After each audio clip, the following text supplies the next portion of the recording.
AI. I do think this technology is insanely transformational. I do think we're in this bit of a hype cycle where there's a ton of people, a ton of money rushing at the first incarnations of what these solutions can look like. It's everyone's got a hammer now in search of a nail, but I do think that give it 12 to 18 months, we're going to see some really incredible, and we already are, but really, really incredibly different, unique, and differentiated solutions for all sorts of things, whether it be accounting, tax, healthcare, marketing, you name it. You are listening to Power Marketing with Kevin Lee. Kevin and his agency Did It have helped thousands of businesses win through superior marketing, as have his books, articles, speaking engagements, and the E-Marketing Association Power Marketing podcasts. Here's Kevin. I'm super excited to be chatting with Dan Reich today, who also wears a lot of hats, including the baseball cap he's got on now.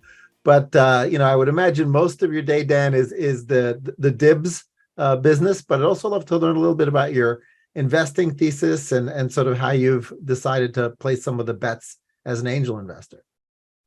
Yeah, hey Kevin. So yeah, it might be helpful to give you some context of how I ended up in the beauty space, because I didn't think I'd ever be in the beauty industry. But years ago, I started a software company that helped online brands and retailers measure how much money they made from Facebook. We ended up merging that business to a business called Buddy Media, which we sold to Salesforce. This is around 2010 and 11. And shortly thereafter, I did the venture capital thing for about a year, thinking that I might do that full time. And during that time, I stumbled into really the beauty space. I was able to reconnect with a lot of my old customers and brand clients. One in particular was the largest or the third largest retailer in the world. They were intrigued at this idea of launching brands digitally, coming from the television world. Retailer was QVC, but they'd never done it before, and they were asking for my help. And in short, decided that it would be quite unique to build a brand from scratch, knowing what I knew from the digital world. And in particular, beauty was the fastest growing category for them. And not just them, but I would say broadly in the landscape, when you look at sort of the growth numbers across that category. So I was working out of a family office in New York. Another person was also doing his own private equity investing out of the same office. He started a company called Bobby Brown Cosmetics. And so got to hear his story, and between kind of my background in digital and marketing and his in beauty, decided we should start a company together and launch it with this retailer who verbatim said they would make it successful, which was intriguing to us. And so we started a company which became Tula Skincare, which we built from scratch to about 150 million in sales, and then sold that to Procter & Gamble in February of 2022, I believe. Along the way was also building a software company, as if one wasn't enough. That business was called Troops.ai. It was a workflow and automation product and business that pulled in all these mission critical back office systems and systems of record like Salesforce, and reimagined how one interacts with those business workflows and information. And for us, that interaction or that new model or that interaction model looked and felt to us more like messaging than it did fields, forms, buttons, and boxes. We felt like in the future, every sales rep, every commercial person, every employee, frankly, would interact with information much like they would with an intelligent assistant. And we now see the wave of AI and what that's looking like today. But that was our thesis then. And to do that, we integrated products like Salesforce with messaging interfaces like Slack at work. Salesforce buys Slack for $30 billion. And shortly thereafter, they acquired us to help accelerate that vision and mission. And so, shortly thereafter, I realized and continue to realize how powerful influencer marketing is, and had an opportunity to see what worked and what didn't with Tula. And so was able to reconnect with one of those influencer partners, an entrepreneur, Courtney Shields, who was excited about beauty, but and had always wanted to launch a beauty company before, but didn't know how. And so decided to partner with her and build a team around her and with her, and that is really kind of the early beginnings of what we now call DIBS Beauty. We brought in, you touched on investing, we brought in Al Catterton as a private equity investment partner into DIBS. They were also my partner in Tua, so we had a great working relationship and outcome with them previously. Excited to work with them again. And, along the way, I've just been angel investing because I live and breathe the startup world. So it's fun to invest in hungry entrepreneurs and founders that are looking to change the world in their own psychopathic and delusional ways. Yeah, well, that's a really cool story. Thanks for sharing that. Would you say that there's a common investment thesis between or across your investments, or is it really more that you're betting on the individual and the team and sort of the high TAM or the high opportunity that they're going after?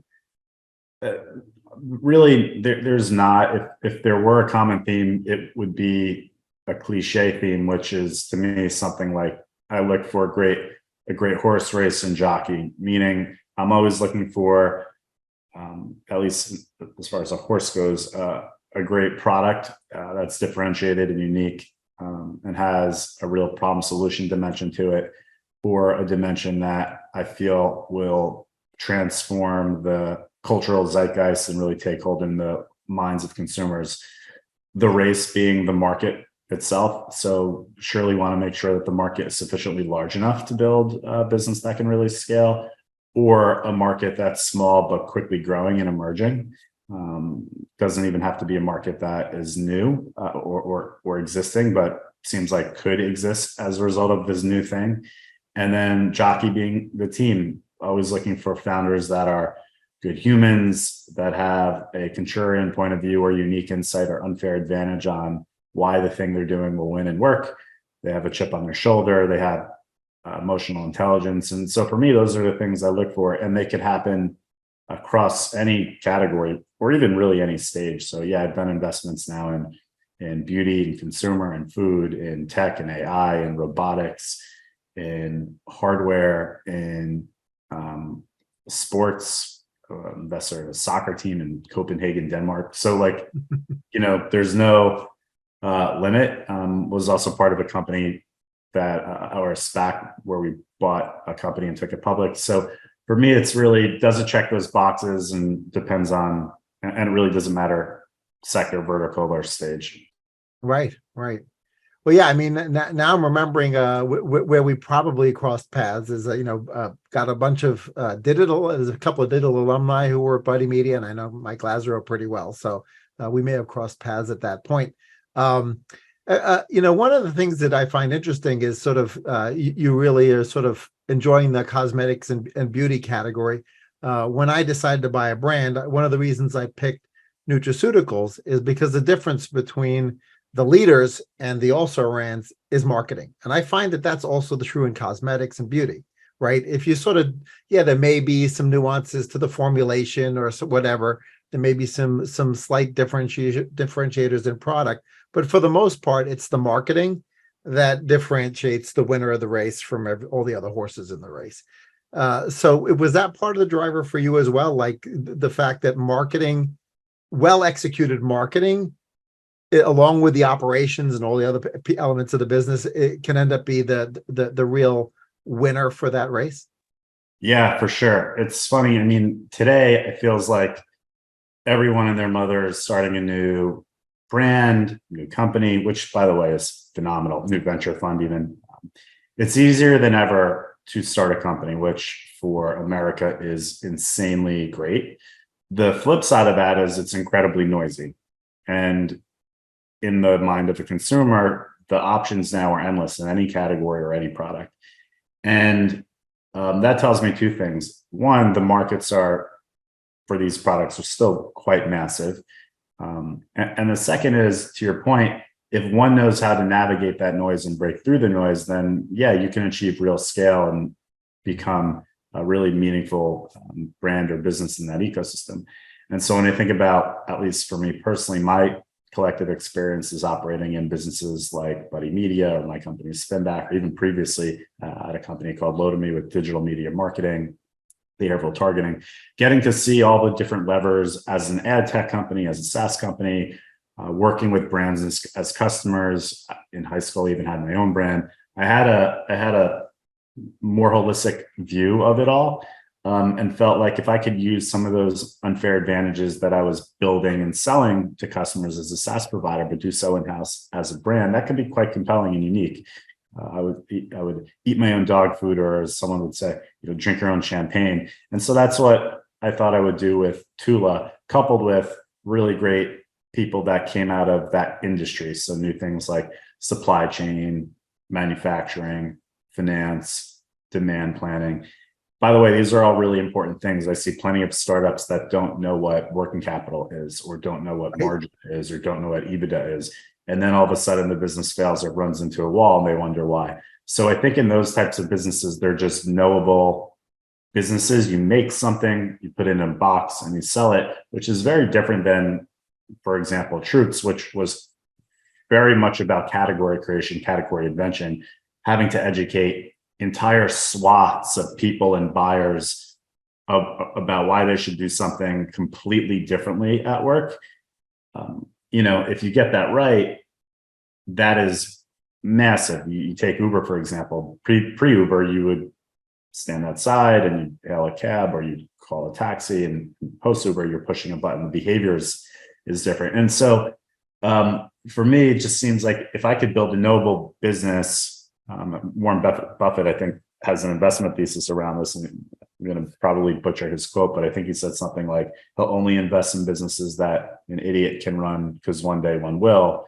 Not to say that my teammates at these brands are idiots, they're anything, but my point is they're knowable, they're straightforward, and therefore easier to execute and operate against. And for me, that's pretty exciting, coupled with, you mentioned nutraceuticals, great margins, replenishment businesses.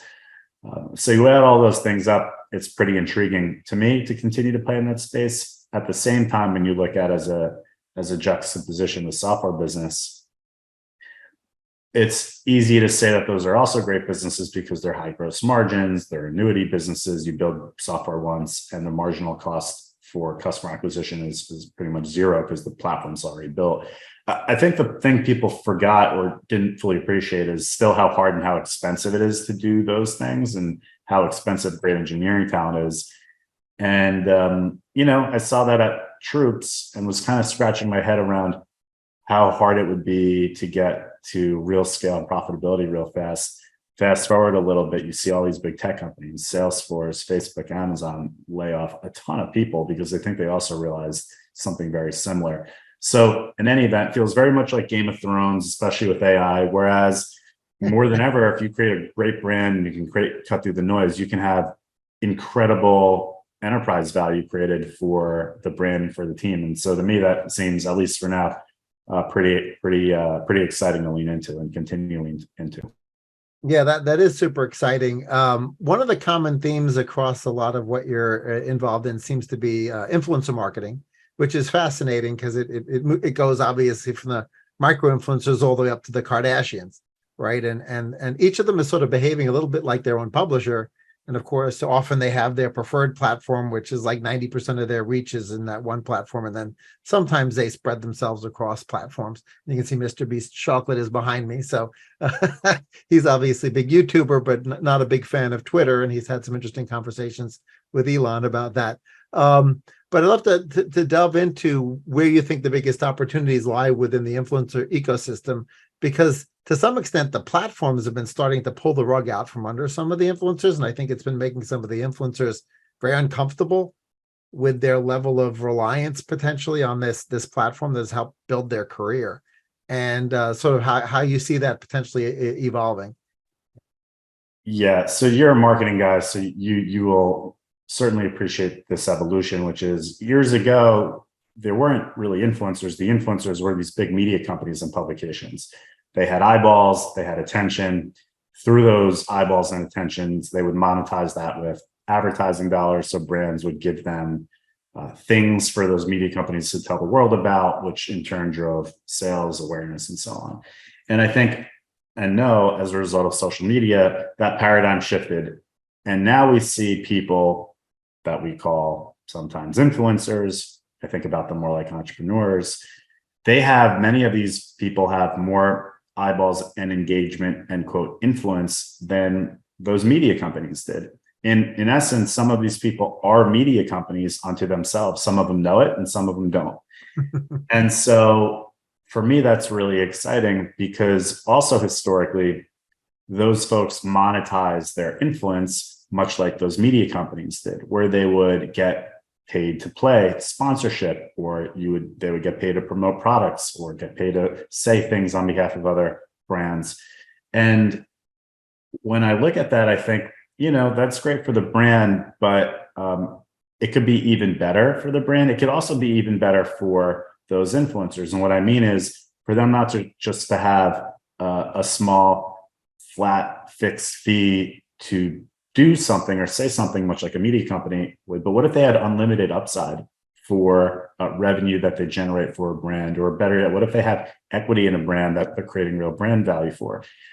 And so to me, that is exciting. And by the way, not all influencers are created equal. Not all influencers are celebrities. Not all celebrities are influencers. When I think about the word influencer, to me, it literally means they can influence behavior in a positive way.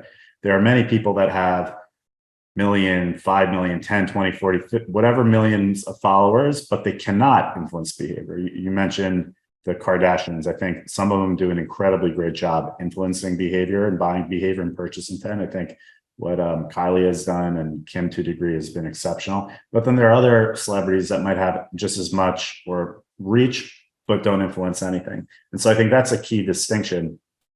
And so if you can figure out who those people are and find the right combination of authentic influencer / entrepreneur that has real influence, coupled with real passion projects and desires of theirs in a way that's credible and authentic and differentiated.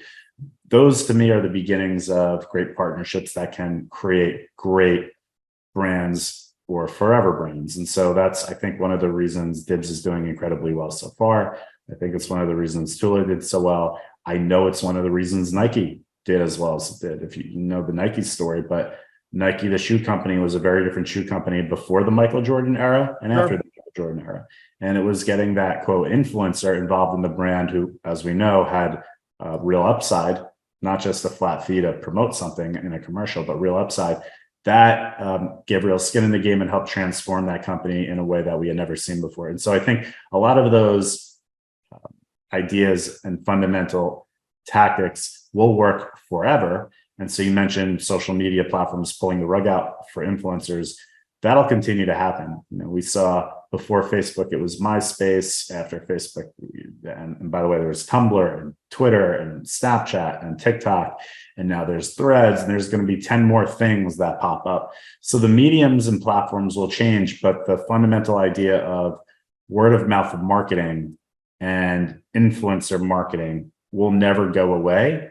The platforms might change, the tactics might subtly change, but that idea of somebody that you love and you follow and is a cultural leader and influencer, they have something great to say about a product or brand, people will listen. And the internet lets that conversation scale and accelerate in ways that we've never seen before. And I think that also will happen increasingly on a go-forward basis.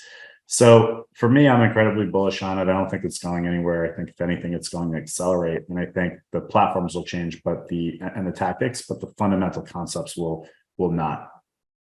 Yeah, I'd love your perspective on sort of niche influencers and micro influencers, and I sort of differentiate them because there are some categories, for example, B2B categories, where they're actually influencers, but it's like super niche, and that person's an expert in a very narrow field, but they're extremely well respected. And so they look and smell and feel like an influencer, but they certainly don't look and feel like a Kardashian to an external person. But for somebody in the know, that person's an influencer. And then you've got sort of the maybe not category specific influencers, but there's sort of more the micro influencers, that one could potentially aggregate up and make great use of. And one of the reasons I asked that question is the concept that I ended up being the catalyst for me buying Truth Nutrition was an idea around sort of mid to micro influencers and a way to really reward them more effectively for what they deliver, right, to a brand. And you know, what you may be talking about and what I was thinking about may be very different executions on that,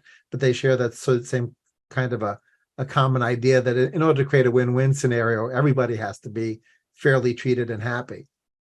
Yeah. So if I think about those categories, so I think I heard you say micro influencers, niche influencers, bigger influencers, whatever that list is, for me, it's option D, all the above. Like they're all really important. Yeah. They're all different in how you might engage with them. And so, for example, even at Tula, we worked with these quote micro influencers that had follower counts that many people wouldn't care about, but I cared a whole lot about them. Why? Because even if they had 100 followers or 1,000 followers, and even if only half of them were real friends and family, that's still 50 people, right? Or 100 people or several hundred people. And to your point, if you could add all of those up, that's pretty meaningful. And oh, by the way, if one of them is very quote influential and actually drives behavior, then a bet that I would make and did actually at Tula is that that person is so good at what they're doing that over time, especially as the platforms mature, as they mature and grow, so too will their audience and engagement. And a great example of that is, in fact, Courtney Shields, my partner now in DIBS. When we started with her at Tula, I think she had less than 10,000 followers on Instagram. Now she has maybe close to 1 million and even more on TikTok. And when I look at her engagement relative to people that have 10, 20 million, et cetera, followers, she runs circles around a lot of these other people. And I think that comes back to her sincere and authentic ability to relate and communicate and engage with her community. And so I think that concept is true regardless of size of followers. It just means you might need to hustle more or get more of them. And I also think the niche influencers are great as well. For Tula, we did not want to focus on beauty bloggers in the beginning. For us, we felt like the products we were making were less about beauty and more about health and wellness and lifestyle for likely moms that have kids and are on the go. And so we were initially targeting people like mommy bloggers that were talking about their day-to-day life, and even fitness bloggers that wanted to live a healthier life and for the first time started thinking about their skin less in terms of beauty and more about wellness. And so those were the pockets of niche influencers we also went after. And again, some of them worked, some of them didn't, but we found enough that did, that loved what we were doing. And so we began to galvanize and build a community of different pockets of influencers across the world in different sectors and different categories of different sizes. And in aggregate, that can be very, very powerful. And we saw that firsthand. And eventually, when you build enough brand cachet and value, then certainly it's easier to work up the food chain and begin to engage with conversations with the, celebrity influencers that we all know. But by the way, even many of those, again, would not, the cash expectation or compensation expectation relative to their quote influence may not be that great, and it may not be worth it. And so for us, all of it mattered. And we looked at and engaged with all of those buckets, just at different courses within the business, within the business cycle. So you mentioned TikTok for your business partner, and obviously, depending on the political mood in a particular month, right? TikTok can end up on a list of folks that are in jeopardy right now. Nobody knows what will happen with the future of TikTok, but they've been unusually sort of entrepreneurial, right, for a fairly large organization, and that rolling out the marketplaces, and their algo was actually considerably better than a lot of the other algos for sort of surfacing content that people would get delighted by. And so I'd love to hear your thoughts on that as a because to some extent, some of those feature sets ended up in threads, right? This idea of discovery and serendipitous, joy at finding a piece of content. And so, do you feel like that's going to end up powering the sort of and the next AI generation of social media? Yeah, I think so. I think so. As a brand, for what it's worth, I love being on all of the new platforms, regardless of what they're doing. When they're new and emerging, because we've seen this movie before. Anytime there's a new platform that's growing like crazy and figuring it out, they're always late to monetization right. Because the priority, rightfully so, is the platform, the consumer experience. And because monetization is the second order of importance, then often the rates of engaging and monetizing are very cheap in the beginning. So when Google first, when Google first launched AdSense, the amount of money it would cost to buy Google ads was incredibly less than it is today. And same was true with Facebook, and same was true with Twitter, and same was true with TikTok. And so I think there's always an arbitrage opportunity to take advantage of the new platforms, both in terms of paid media, but also eyeballs and engagement. And so back to your comment around the algorithm and the content that would go viral, I'm pretty sure TikTok played a heavier hand in pulling the levers to create the right type of content that went viral in the early days. And I think that was by design.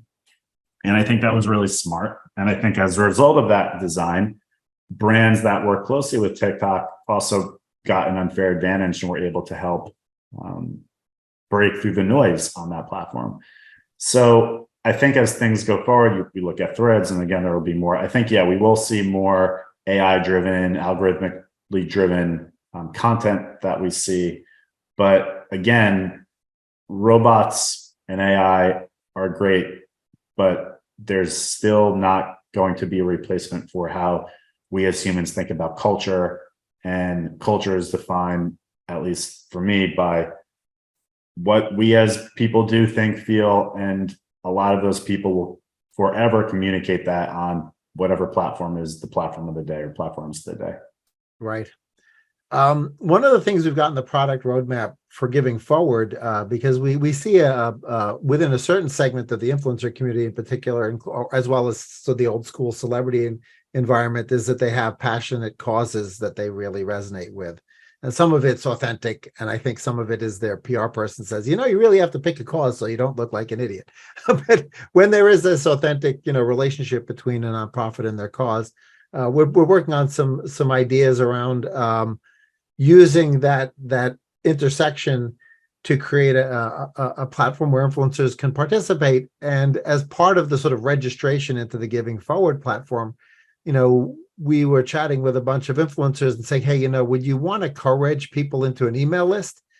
And they were like, well, actually, I don't have PII on any of my followers. Like, it's old school, and nobody reads their email, but certainly their followers don't. But it was sort of an interesting, we were surprised to hear that a lot of folks seem to have a little bit of a concern about like the level to which they were dependent on the platform that they were, their number one platform in particular, and the fact that they didn't really have a direct relationship with their fans. So I'd just love to hear your feedback on, do you feel like influencers will have a little bit of an epiphany and say, maybe I do need to have, it's old school, but an email newsletter or some form of push notification, an SMS list, whatever it is, where they start to establish and act more like a publisher, because a publisher that relied exclusively on another distribution platform would be, on rickety ground, right? And so do you feel like they're starting to have this desire to establish more of a one-to-one relationship with their fans? Yeah, for sure. And I think some people are doing it now. Some people are, you mentioned it, doing it with email, some with SMS, some with both. Platforms like Substack that give you more control. So it's happening. And the other way it's also happening is in ways that I'm leaning into, where some of those influencers are doing it kind of indirectly through brands they're creating and building. And so as a result of building their own brand. Yeah, sure. Mr. Beast chocolate, right? Feastables. That's exactly right. So I think we're going to see a lot more of that. And I think that is sort of the future. Increasingly, I think a lot of these creators, influencers are realizing that the way that they've been thinking about monetization is just pay me to promote something is changing. And now they're thinking more as owners. They're thinking more about assets. They're thinking more about equity. And when you think about things through that lens, it's less transactional. It's more fundamental. And then to your point, fundamentally, you need your own kind of platform. You need your own vehicle to engage directly with your community that is independent of these third parties that on a whim can take it, as you said, pull the rug out from under you. Yep, absolutely. Well, what has you excited for the next year from either an investment thesis perspective or DIBS specific? Oh, across the board. So, I think one is one we've been talking about for a while. I think there's this increasing opportunity that I'm excited about to continue to partner with the right influencers or creators to build real brands that aren't just fly-by-night brands, but are ones that could be forever brands. So that's an area I'm focused on, working on DIBS, actually working on a few more that are likely to launch next year. So that's one bucket. Another bucket is the obvious, but AI. I do think this technology is insanely transformational. I do think we're in this bit of a hype cycle where there's a ton of people, a ton of money rushing at the first incarnations of what these solutions can look like. It's everyone's got a hammer now in search of a nail, but I do think that give it 12 to 18 months, we're going to see some really incredible, and we already are, but really, really incredibly different, unique, and differentiated solutions for all sorts of things, whether it be accounting, tax, healthcare, marketing, you name it. So that's another one I'm excited about. Another one I'm excited about as an electrical engineer is AI coupled with advancements in robotics. So if you look at Tesla's doing this, there's another company I'm invested in, a small investor in, called Figure AI. They're building humanoid robotics. I think we're going to continue to see more autonomous vehicles, whether they be humanoid robotics or even hate to say, but it's true, the military applications of robotics and AI. I think we're going to see a lot more of that, which is inevitable and exciting. I'm also really excited about and looking at advancements in synthetic biology, and looking at the changes that are now happening, moving away from chemical-based drugs, more around and oriented around things like CRISPR technology, genetic-based drugs. So that to me is intriguing. And there's more. I mentioned again, like a soccer team. To me, that's exciting. I think there's finite number of sports teams with an increasing demand in entertainment and sports entertainment. I look at what Ryan Reynolds has done with, for example, Wrexham and Netflix. I think there's all sorts of really cool ways to enhance what's happening in in-person events or sports events that we've known forever, and to kind of level them up in new and interesting ways with content and digital media. So I'm just generally bullish about kind of the future. And as a result, I'm all over the place with investing. But for the meantime, at least in terms of building companies, most intrigued, at least right now, around this idea of partnering with those amazing entrepreneurs / creators to try to build the next forever brands. Yeah, I guess one last follow-up question to that. Obviously, a lot of those organizations and brands are eventually hoping to exit, right? Often through M&A. And do you have a concern that acquirers will sort of lose the magic that the original team sort of imparted into their use of influencers and understanding the relationship between the influencers and the brands? And because some of these larger corporations are not particularly well known for executing well post acquisition, and that would be a shame, right? If you sort of if the brands lost their magic post acquisition, I mean, the check would have cleared and so everybody would be happy, but at the same time it sort of ends up being sometimes a sad story when you don't get to have that continuity. So if you were able to give advice to the acquirers, right, who are going to start picking these things up in 6 months, a year, 2 years, 3 years, what advice would you give to them to don't break it? Yeah, that would be my advice. Don't break it. It'd be leave it alone, keep it autonomous, help where you can help. Don't be overbearing. And if anything, give them more work, give them more brands to help run and oversee, because part of why those brands were able to grow and scale is they had to be doing something definitionally different and in ways that were better than the incumbents. And Sure. So those methods and tactics should be embraced by the acquirer, not killed. And so don't break it, I would say, is the best advice to give to an acquirer. Just leave them alone, let them do their thing. And not in all cases, but many cases. Yeah, I love the advice to sort of take the best of what that new brand brings to the table and then try to infuse the rest of the gigantic organization with that same culture or technique or standard operating procedure. So I think, if anything, that should be what the acquirers should take away, is like, instead of trying to impart the corporate way on the small one, is take that energy and redeploy it within the larger organization.